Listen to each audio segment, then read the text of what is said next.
My dad's first toolbox, Cromwell tools, and then this was one of his benches, so we just kind of made it look like he was working on it, which he was.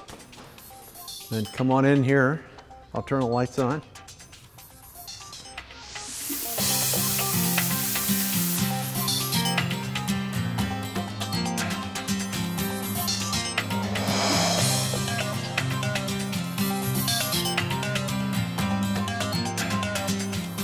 My dad ran, this is one of my dad's original engines in here, and he ran methanol. There's a pressure pump in the dash there.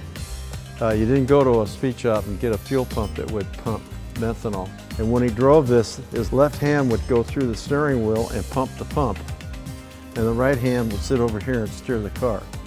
And 3 weeks before Pearl Harbor, he went almost 120 miles an hour with it. So you can imagine running this thing, and this is a real short wheelbase on this. It had to be something else.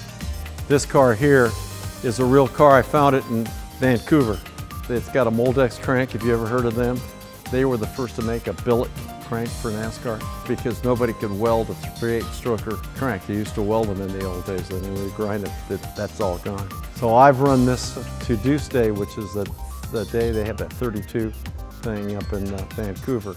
When you get out of a Corvette and you get into this, you realize that it's 80 years old as far as suspension is concerned, because it's a hoot to drive. That's my father's first garage in Highland Boulevard. There's the midget that you see here. Now this is the midget that made a lot of money for my father after World War II. So it's really great to have. My job when I was a kid was to wash this after every race. Nobody else could do that but me.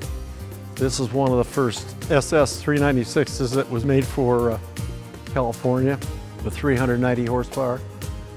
This is the test car from Hot Rod. This is the actual one. A lot of good things happened with that car. And you look at the number of the car, it was never supposed to live. You know, it was supposed to have been squashed when it was all over with. And it never happened. This is a 69 Super B.